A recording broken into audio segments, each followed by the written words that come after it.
Welcome to something that I haven't done in quite a while, which is doing Throwback Thursday episode and looking back at the 1997 MLS season.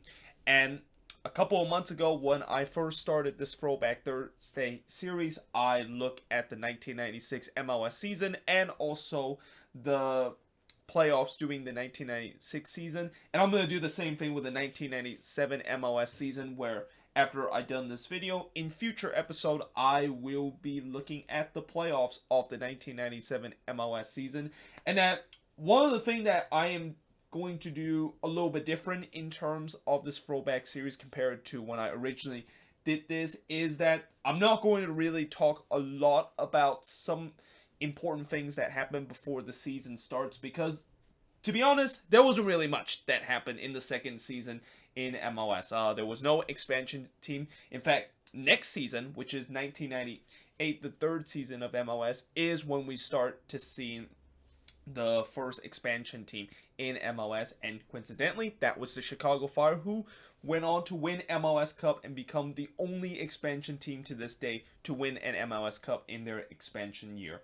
But in terms of the 1997 MLS season, and just kind of the general summary, your MLS Cup winner was DC United, as they won their second title and continued just that dynasty that DC had with them winning pretty much almost every single year of MLS Cup title, as they won the second one in a row.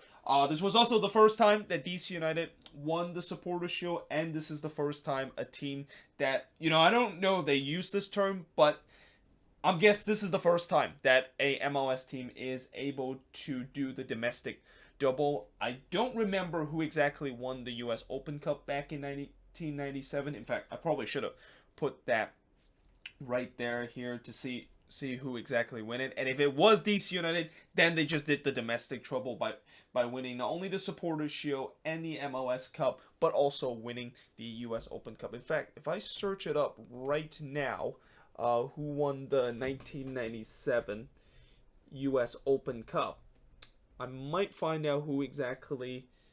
Let's see.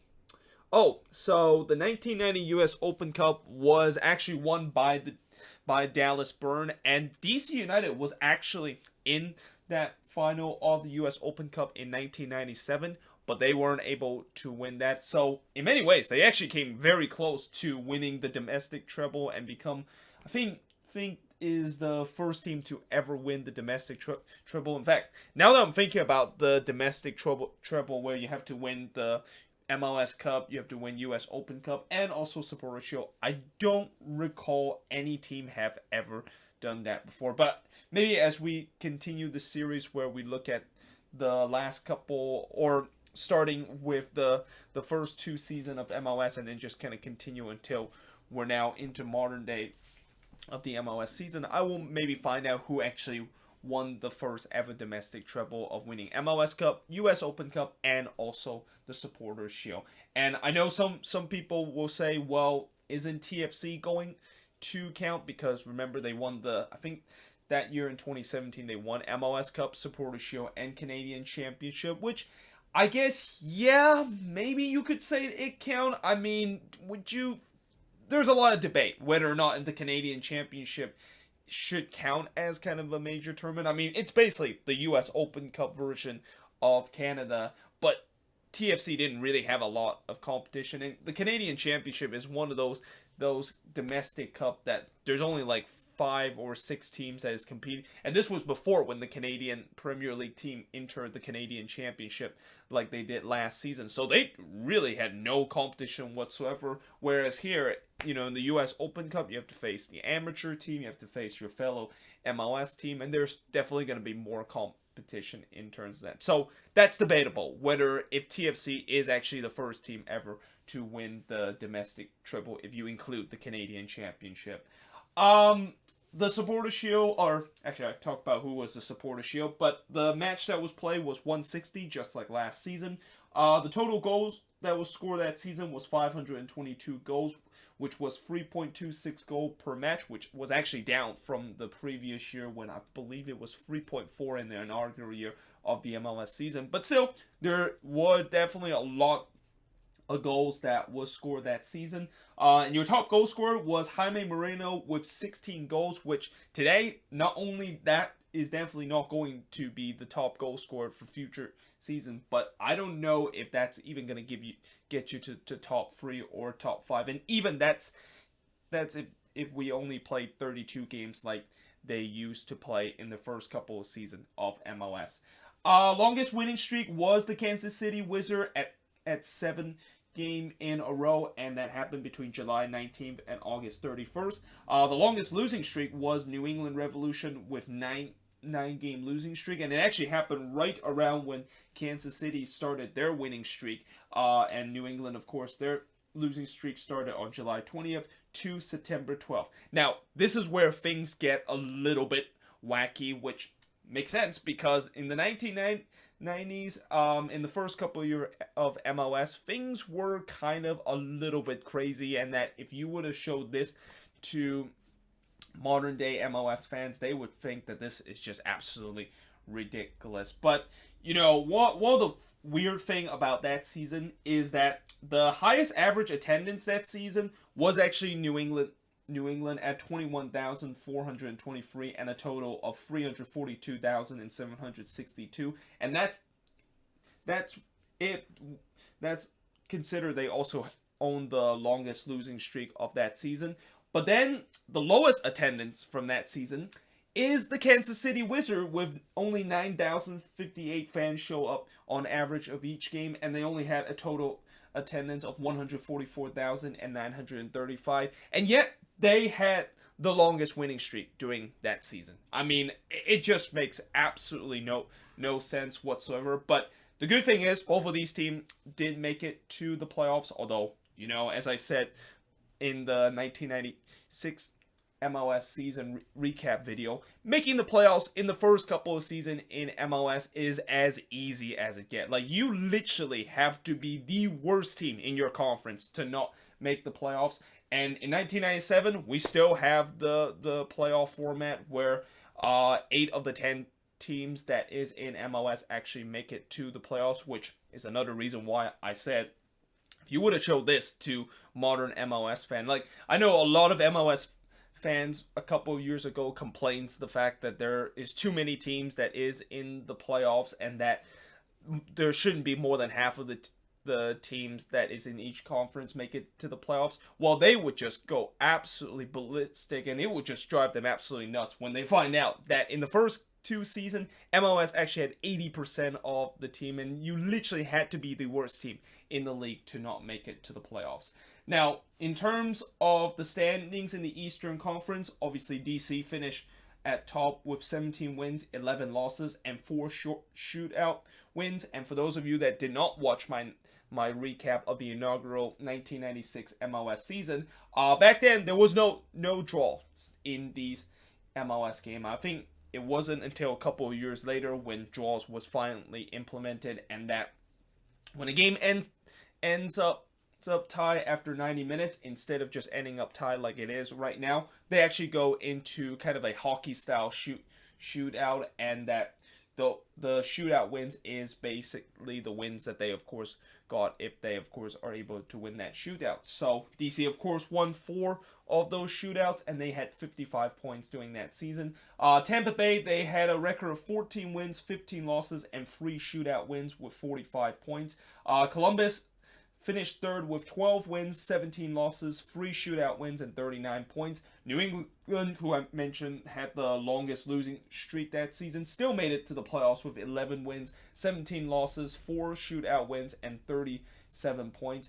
And unfortunately, the worst team in the Eastern Conference that missed the playoffs was the New York, New Jersey Metro Stars at 11 wins, 19 losses, 2 shootout wins, and at 35 points. But still, that is pretty competitive if you look at the bottom 3 spots where, it could have easily gone either way if these team was able to maybe win one of their games, or if these team were able to kind of lose one of the games, because the gap wasn't really that big. So that it's not like New York and New Jersey Metro Star was just god awful, and that they were just kind of a little bit unfortunate that they weren't able to get to the playoffs and just barely miss the playoffs that season.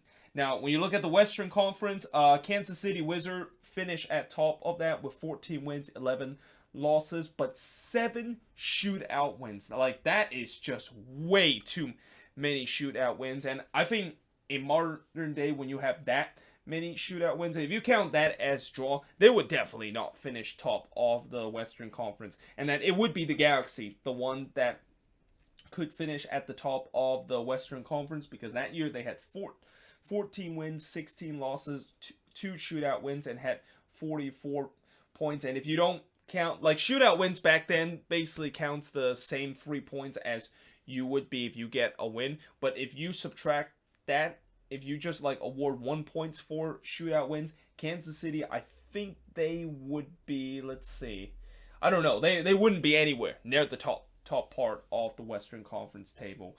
Dallas Burns finished the season at third place with 13 wins, 16 losses, and 3 shootout wins at 42 points, while the Colorado Rapids finish in fourth place and securing the last spot of the playoffs with 12 wins, 18 losses, 2 shootout wins, and 38 points. And again, as I mentioned, because of the fact that you have so many teams make it to the playoffs and that you only have 2 teams who are the 2 worst team in each conference miss the playoffs, you could literally have a very bad record like what the Rapids had and like what New England has, where they pretty much win 6 games under 500, and yet they still make it to the playoffs. Nowadays, that, of course, is not going to be the case, because if you have that bad of a record, you're probably belong in the basement of your respective conference rather than actually making the playoffs. And unfortunately, in the Western Conference, the team that, of course, finished last and actually win the wooden spoon was none other than the San Jose Clash, which just tells you that, you know, the Quakes, as much as I talk about how they were just so bad for the last couple of years, yeah, they were still bad in the 1990s. And this was before when the Clash, which later changed their original name to the San Jose Earthquakes, started to kind of have that little dynasty in the early 2000s before it was stolen by Houston in the mid 2000s. They, of course, finished the season with 9 wins, 20 losses, and 3 shootout wins, and only had 30 points that season. So that was not even close in terms of how New York and New Jersey Metro Star just barely missing the playoffs. Now, Player of the Month awards from the 1997 season. In April, it was Jaime Moreno. In May, it was Alan Sutter. June, it was John Harkes. July was the Brazilian Welton. August was Brad Friedel. And September was Walter Zinga. Now, in terms of the end of the season award, the MVP, I'm not even going to attempt to pronounce his last name, because that is a really long Serbian last name, and that I'll probably just completely butchered it. So instead, I'm just going to call him Preki, that the one that won the MVP in the 1997 season. Defender of the Year was Eddie Pope. Goalkeeper of the Year was Brad Friedel. Rookie of the Year was Mike Dooney. And Coach of the Year was none other than the godfather of U.S. soccer, known as Bruce Arena. In terms of the stats from that season, top goal scorer, as I mentioned, Jaime Moreno finished with 16 goals. Now, goalkeeping leader was actually Brad Friedel, who played 29 games, gave up 35 goals, and gave up on an average of 1.21 goals last season. He won 14 games and lost 15 games. And you probably wonder, how in the world is he the goalkeeper leader when he doesn't even have a over 500 win ratio? And that if you even go into Wikipedia or go into some MLS soccer archive website where you can find some information and some stats about the 1997 MLS season, you will know that there were at least 5 players that is below Brad Friedel that actually had a better win ratio, and some goalkeeper even had more wins than Brad Friedel has. So how in the world he was the goalkeeper leader? Well, the reason why that is the case is because he had the best goal against average. And back then, in terms of the goal leader stats, they look at goals against average, and that if you have the lowest goal average or goals against average for each of the game, then you are basically the goalkeeping leader, and most likely you're going to be winning the goalkeeper of their year, which was kind of messed up with the way that you have so many goalkeepers that was below him that not only have a win ratio over 500, but actually had more wins than what Brad Friedel has. But again, this was the 1990s, and you know, first couple of seasons of MLS, I can't stress it enough, it was a very weird time, and there were some things that I don't think at today's age it will really fly very well, and I think a lot of MLS fans will be very pissed off if that, of course, is going to be the case. But either way, hope you guys enjoyed this video. If you do, make sure you guys leave a like, smash that subscribe button. If you were alive in the 1990 MLS season, let me know in the comments below if you want to share some of your favorite memory from the 1997 season. Obviously, I wasn't alive in 1997, so I can't really kind of share any of my experience of watching MLS back in 1997, and I'll probably say the same thing for the next couple of years until I think 2013 when I really start watching MLS, because before then I didn't really watch MLS on a regular basis. But either way, hope you guys enjoyed this video, and I of course will see you guys next time.